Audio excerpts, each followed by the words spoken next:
جی مدنی channel کے ناظرین اور پیارے پیارے بچوں، آئے بڑھتے ہیں اپنے اگلے سبق کی جانب، جس کا نام ہے دلچسپ کہانی۔ بچوں کی شام۔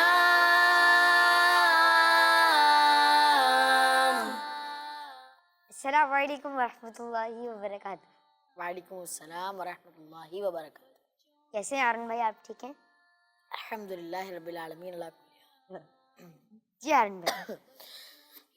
تو پیارے بچوں، ایک گدھا جنگل میں گھوم رہا تھا۔ اسے راستے میں ایک شیر کی کھال نظر آئی۔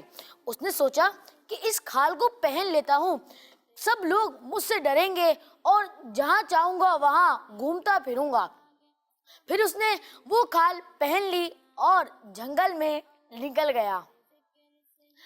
تو جانور اسے دور سے دیکھتے ہی ڈر جاتے اور بھاگ جاتے اور کہتے شیر آ گیا، شیر آ گیا۔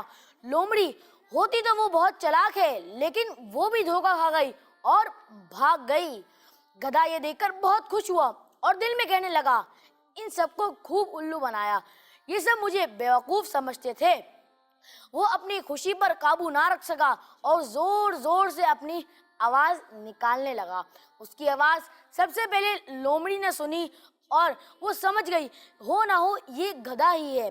وہ فوراً اس کے پاس گئی اور گدھا کہنے لگا، لومڑی تجھے ڈر نہیں لگتا؟ میں شیر ہوں، شیر۔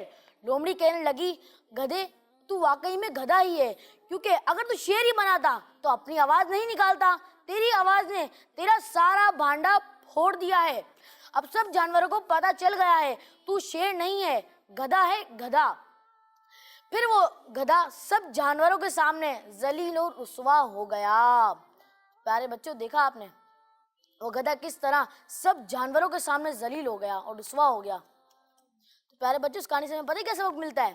اس کہانی سے ہمیں یہ سبق ملتا ہے کہ جھوٹ سے عزت نہیں ملتی اور دھوکہ ذلت کا سبب بنتا ہے۔ فرمان مصطفیٰ صلی اللہ تعالی علیہ وآلہ وسلم کا مضمون ہے، مسلمان جھوٹ بولنے والا نہیں ہو سکتا۔ بچوں کا مدنی چینل آ گیا۔